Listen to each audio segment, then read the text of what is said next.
pam param pa dum. Dun dun dun dun dun dun dun dun dun dun dun dun dun dun dun dun dun bum bum bum ba-da-da-dum bum bum ba-dum ba-ba-dum.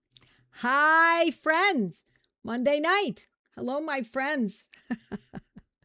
My name is Joette Calabrese, and we are here to do one thing and one thing only every Monday night at 8 o'clock Eastern Time, and that is for me to tell you, teach you what I know about homeopathy and some ideas so that you can take this back home and work with your family, your friends, help each other, and move forward. And so, hello, my friends. Good morning from sunny Western Australia, says Tara. Happy Homeopathy Monday from Oklahoma, says Angela. Hi from Denver and Florida, and Brenda from Georgia, and Irene from Montreal. So great to see you all. Oh, it's wonderful. Love it. Hello from Iowa, and hello from Toronto. Watching you instead of the World Series Game 3, says Alice. You're funny. Let's see. Hello, everyone, says Monica. Hello from Naples. And Elizabeth. Hi, Elizabeth. So great to see you all, friends. And I have to say thank you. Thank you for joining me every Friday. Every Monday. Thank you for showing up, for your comments. Your comments really help each other. And so thank you for making that extra effort. Comments matter. And it's interesting because when I read comments on my blog, it's amazing the information that comes through with people who say, that medicine really helped me. Or I found that it didn't help me in that potency. I really liked it better in this potency. And then other people chime in. It is so useful. So comment yourself and then be sure to read the comments, not only here, but on my blog, my podcasts, etc. So for those of you who are new, my name is Joette Calabrese. For those of you who've been with me all these years, hi, friends. So, alrighty. I want to mention to you that if you are someone who comes here every Monday night and uses and goes to my blog on Sunday nights, goes to my podcast and listens, I hail you. I want you to do this. I have lots of free content, and it's for a good reason. I want you to become as educated as you can possibly muster up. But your next step, should you be interested, is joining a study group.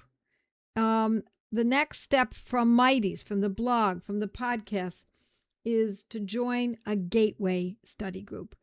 Now, the reason that I say this is, first of all, let me just also say it's very inexpensive. But let me also mention that it's an opportunity to not only be part of this community, but to meet with people, sometimes actually live, in real life, and in other situations, most situations, it's on Zoom, and you meet like-minded people from all over the world, mostly North America, but pretty much all over the world. And then I suggest that whose ever group you join, there are study group leaders, that you stay with that leader, because then she also goes to Gateway 1, then Gateway 2, and then often goes into other courses. Now, either you can join a group or you can start your own group, but I urge you to consider it, because studying together is how I started in homeopathy. I was with a group of friends. We met every single week for 4 years, every Thursday night for 4 years. Never missed it. We would never take, if we were going to go away on a vacation or something, which my husband and I rarely did in those days, we would never miss the Thursday night. It was in my living room. Sometimes it was in other friends' living rooms. And we became extremely tight. I'm still in touch with those friends. And our children are now all grown and have their children. But it afforded me an insight into not just what I should be doing, but what other people are doing, so that when they came up for me, then I knew what to do. We helped each other. We were there for each other. And there was no internet. There were no cell phones at the time. We all lived in Buffalo, New York. And we were a very tight group. And that still happens. It happens all the time in my Gateway study groups, only now people are all over the world. So, all right, as I said tonight, let's talk about muscles, shall we? My son, one in particular, but all three of them are very much on me about how important it is that I build muscles. I've got 2-gallon jugs at the top of my stairs. And every time I go down, I lift them up and carry them down the stairs. And then I come back up the stairs with them. Now, I've been advised by my sons that I should do it twice. Even though I'm only going downstairs once, I should come back up again once and then do it a second time to build muscle. And I don't let them hang. I carry them so that I'm building some muscle. And I do some exercises. I do planking every morning. I do leg lifts, and I walk. I walk a great deal. I really enjoy walking. My husband and I walk on the beach most days. And the walking on this beach is particularly rigorous because the sand is soft. And so each step that you take has to be climbed out of. And then the next step, it's a hard walk, a difficult walk, because the sand is not hard. And then I walk when I'm teaching, and when I'm in meetings throughout the day, I have a walking machine and a desk that lifts up so I can walk. So I do try to get a lot of walking in. But this muscle building business is, I've always known, haven't we always known we're supposed to be building muscle? But I'm a little more devoted to it now than I ever have, and I think part of it also is because I'm on a very low carbohydrate diet. I rarely eat any carbs. I eat mostly eggs and meat. Occasionally I'll have something, but not much. And I've noticed that my muscles are more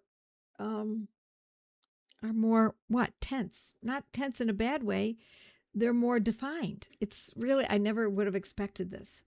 Because I'm not working my back or my arms, and I can feel it up in here. It's really a great feeling. So, once you have one success, it inspires another success, etc. So this is what I'm going to do tonight. I'm going to show you, this is the Meta Repertory by Robin Murphy. It's the 4th edition for those of you who want to join me. I'm on page 1633 in the chapter titled Muscles. Now, I want to point something out that's kind of interesting, if you don't already know this, and many of you I'm sure do, that for every organ in the body, there are specific medicines that we see time and time again. So, for example, for the uterus, the most one of the common remedies we consider when we're considering looking at dealing with a uterine problem is sepia, and a common remedy that we might use for the kidneys might be medarinum, and a common medicine that we use, these are organ-specific medicines for, let's say, the liver, is chelidonium. And for the skin, it might be antimonium crude. It doesn't mean it's the only medicine, but that means that these medicines that I've just mentioned to you have an affinity to those organs. Now, one of the grand things about homeopathy is that these medicines have sweeping ability. If you read up on chelidonium or sepia or antimonium crude, we're going to find many, many other areas of ability. So, for example, with sepia, although it's a female hormonal remedy associated with the uterus, it is an incredible remedy for headaches, even for a man or even a young boy. So, I'm pointing this out to you because when you go to a chapter in this book, or any time, you don't even need to have this book necessarily, this repertory. But when you do, I want you to pay attention to how often a specific medicine is found useful for a specific organ. see if I can think of some others. How about vascular or a vascular remedy? One of the great organs, one of the great remedies for vascular conditions is hamamelis. And I mean, I could keep going. One of the great medicines for the stomach that is organ specific is, say, pulsatilla or bismuth or arsenicum. So you see where I'm going with this. When we look now at muscles, in this chapter under muscles, we're going to see some of the same medicines time and time again, depending on what it is we're looking for. So on page 1633, I'll show you this. And we look under, I'm going to use my index finger here so you can see right here. Those are all the medicines that deal with muscles in general. That's very generalized. So complaints of muscles. That's the name of that. That's the title the title of that particular rubric. And we see the same ones over and over again. Rhus-Tox, Ruta, calc-carb, bryonia, arnica. These are all medicines that we see time and again. But we can be even more specific about this. When we look at, let's say, atrophy, muscles atrophy, then I'm still on page 1633. We have 1, 2, 3, 4, 5, 6, 7, 8, 9, 10, 11, 12, 13, 14, 15, only 15 main medicines for atrophy of the muscles. And the top one, the most important one in that rubric is calc-carb. Now, we've already talked about calc-carb. It's a muscle remedy. Calc-carb is also a great remedy for allergies. It's also a great remedy for immunity. It's also a great remedy for growth in children. There are many, many uses for calc-carb, but here it is, one of the top medicines also for muscles. So atrophy. Let me just say, if we see an atrophied muscle, let's say someone has broken their arm, and they're in a cast. Thankfully, they don't use casts much lately in the last couple of years, but sometimes a cast is still called for.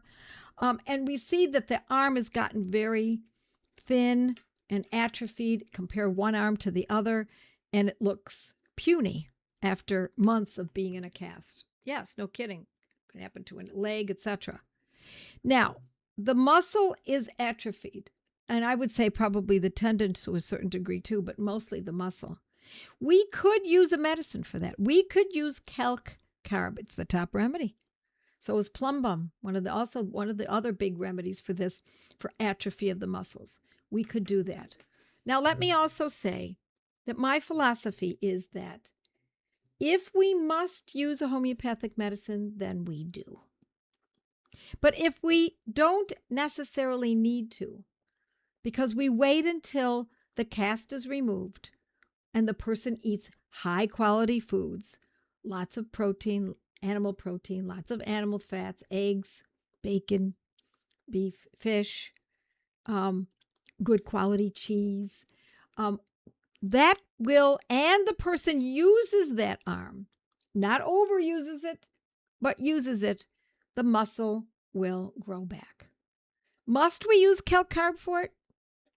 I would not. I would not use a homeopathic medicine for an atrophied muscle unless I had no choice, or unless it wasn't from a trauma. It wasn't because the arm was in a cast, but rather the muscles are atrophying, period. And the person is working at it. In other words, they are walking. They are lifting things here and there. They are eating high-quality diet. They are eschewing foods of commerce. And yet the muscles are still atrophying. Then I would use that rubric. I'm going to show it to you. Here's the rubric called atrophy. In the muscle chapter. It's right, I hope you can see that, right there. So there aren't very many medicines. It's only calc-carb and plumbum. Now, I'd have to choose now between calc-carb and plumbum, wouldn't I? I can't just assume that it's absolutely calcarb. So I'd want to build a case for that. But that's what makes it, of course, that's what makes homeopathy specific for a specific condition, is we have to build our case. Okay. I want to show you a couple of other areas. Let me take a sip of my water.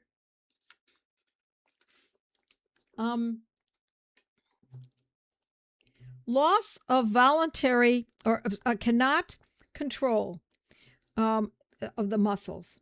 And that's on the next page, 1634. Now, they're not saying why.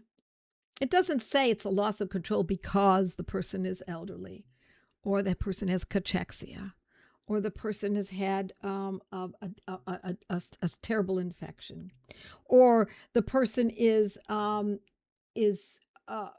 sedentary. It doesn't say why. It just says loss of voluntary control. And there are only a few medicines there. Amygdalus amara is in there. It's kind of a great, really fascinating remedy to say. Amygdalus amara, which is bitter almond. Aluminum is in there. And Anacardium occidentalis, excuse me. And so there are only 3 medicines there. So if there's cannot control, voluntary control is lost. Now we're talking about possibly some could be from an accident, could be from so many conditions, but there it is. And we want to know that that rubric even exists.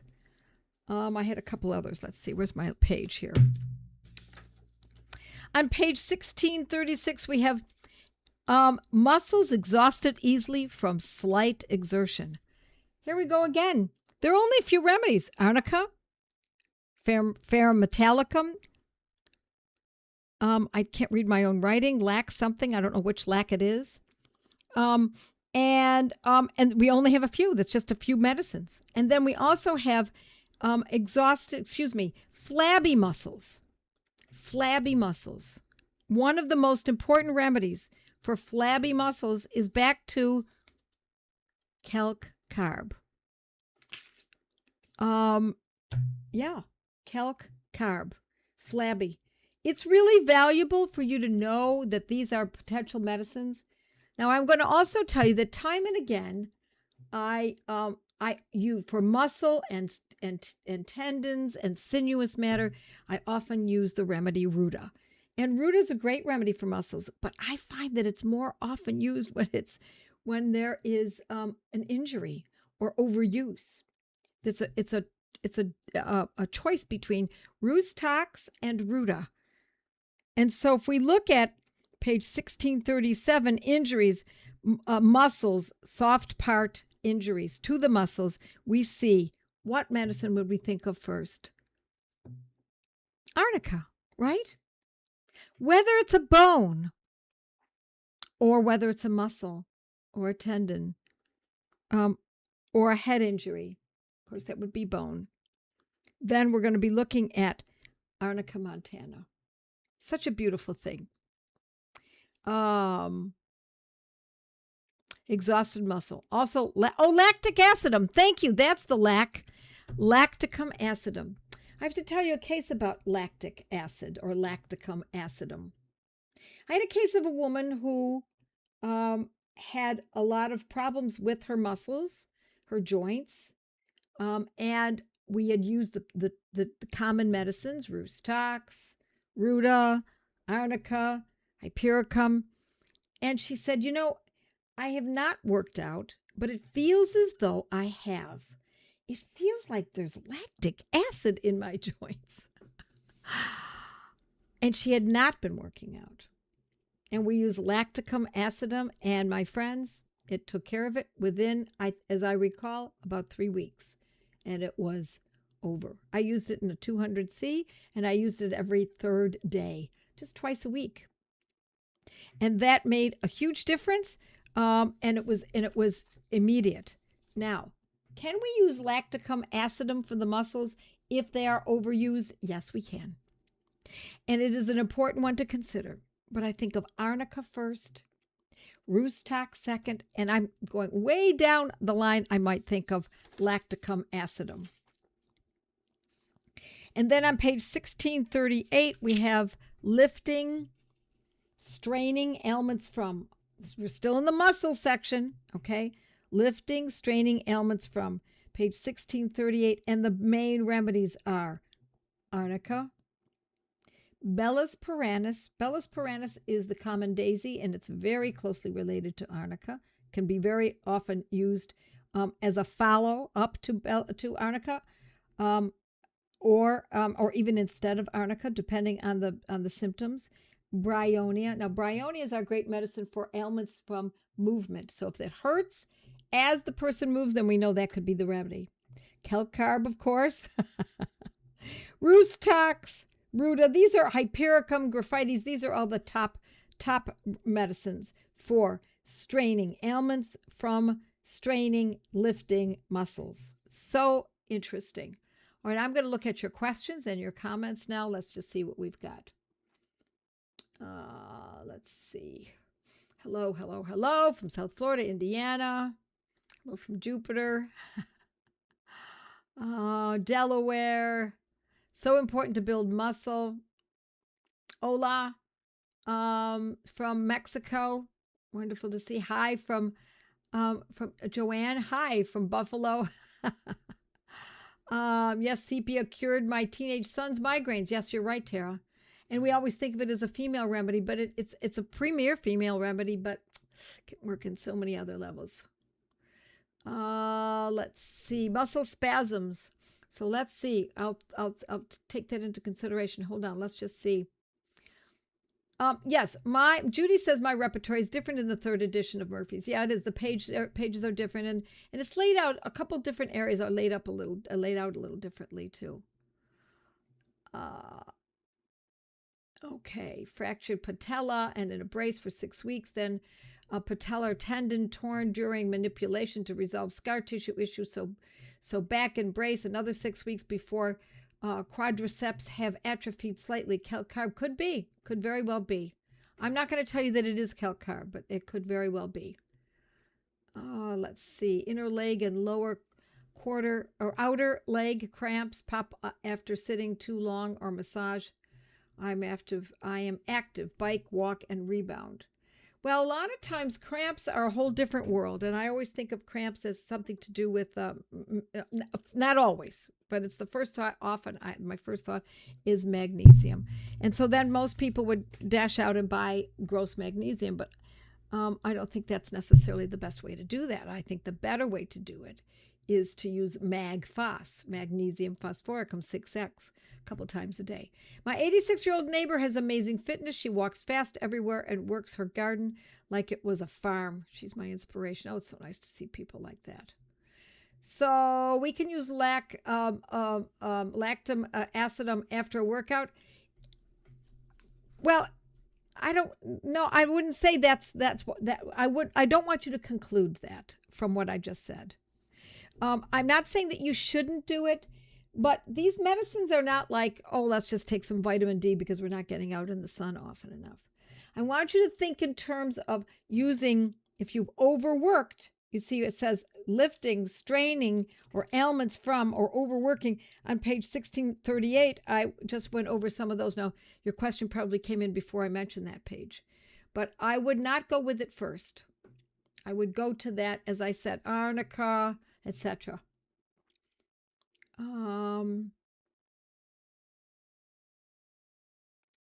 Okay. Replying to, okay. You're helping each other. It's great to see. Love it, love it, love it, love it. Let's see what else we've got in this format where people are coming in.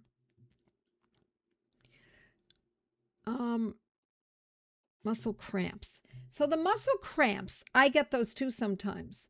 They wake you up in the middle of the night or first thing in the morning. And that, one of my best choices for that is either magnesium phosphoricum 6X a couple times a day, or if that doesn't act, then I always think of cuprum metallicum. Now, again, as you can see, there are not just 2 remedies in these rubrics. We've got lots of remedies to choose from. We have jerking muscles. let's see, drawing pain. And that's like a type of a cramp, isn't it? A drawing pain. Let's see what else we've got. Look, I don't want to miss anything here. I want to try to get some. I mean, I am missing a lot. Here it is, cramping. Cramping is on page 1635, and our main remedy is Magphos and Cuprum metallicum, but also calcicarb is in there too. But I always start with magnesium phosphoricum. But before you start on a medicine, my friends, I can't urge you enough to make sure that you've read it. In other words, go to your Materia Medica. If you don't own a Materia Medica, although you should have a few of them, at least go online and look up Dr. James Tyler Kent. His Materia Medica is free online. So is Dr. Phatak, Phatak. These are the ones I mention every week. Free online. So is Dr. Boricke, Boericke, Dr. Boricke's Materia Medica. And read the medicine. Make sure that makes sense for you. You want to, plus, not only does it do you need to make sense of it, but you want to know the whole picture of the medicine. You want to understand.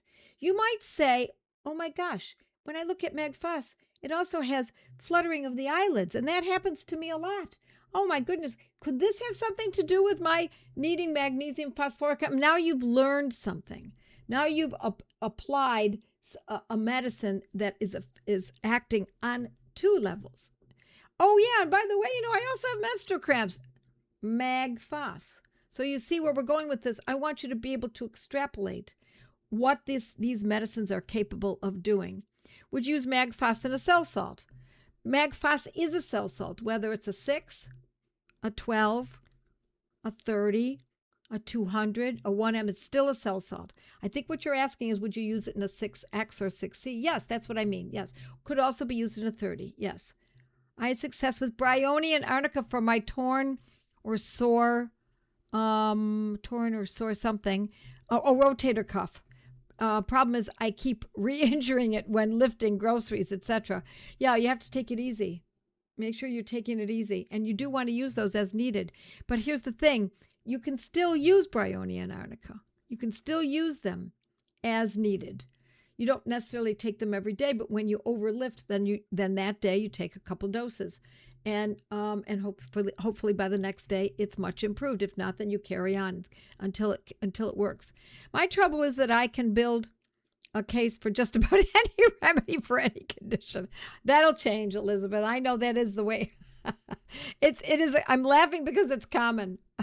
I know the feeling. Do you have options for Parkinson's? There is something here for Parkinson's. For the muscles. Hold on. Look, I saw it. Hij. We do have remedies specific for Parkinson's, and I don't teach it here. I teach it in my mind course. If you go to Joette's Learning Center and scroll down to Mindful Homeopathy, I cover Parkinson's. Oh, let's see if we can find Parkinson's, because there's also a paralytic. I just saw it in here. I'm sorry, I don't think that it's listed as Parkinson's. I think it's listed as paralysis. I think what we'd have to do is go to the clinical section. Sorry, I'm not remembering. But yes, there are remedies specific for that. How about restless gut? Like restless legs, but in the stomach muscles, it makes my body jump. Interesting. I don't know. I'm not familiar with that. But then that would be more of a gut issue, a gut condition. But considering that, some of these medicines cover both gut and muscles, yes, we could probably find something for that. Thank you, Fernicia, for showing Joette's mindful course there. Magphos is fluttering eyelids. Well, yes, but if the eyelids flutter and it's only occasional, I would not call that a good enough reason to use Magphos. You want to use Magphos for something that's a little more sobering, shall I say. Let's just see. What to do for an inflamed knee? Well, we don't know what that means exactly by inflamed. And is it from an injury, or is it from rheumatoid arthritis, or is it, osteoarthritis, etc.? We don't really know. Thank you very much, Michelle. Parkinson's is on page 2381. Yes, it's in the clinic. That's because it's in the clinical section. Thank you, Michelle. So inflamed, if it's inflamed, hot and swollen and edematous knee, it can often be, see what everyone says, see if my students know this. We have a very specific medicine for that very inflamed. Oh, yes, Sue. Parkinson's had a listing under flabby muscles. Flabby, let's find that, flabby. Yes, flabby. Or lax muscles, too. Jerking.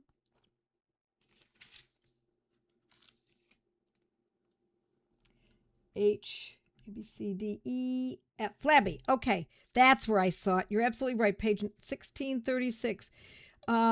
Flabby muscles in Parkinson's. One medicine. Only one medicine, my friends. And it's Rhus Tox. Okay, my friends, I am going to step over to my Mighties. So for those of you who are Mighty members, stay with me and we'll move on, and I'll go to more questions.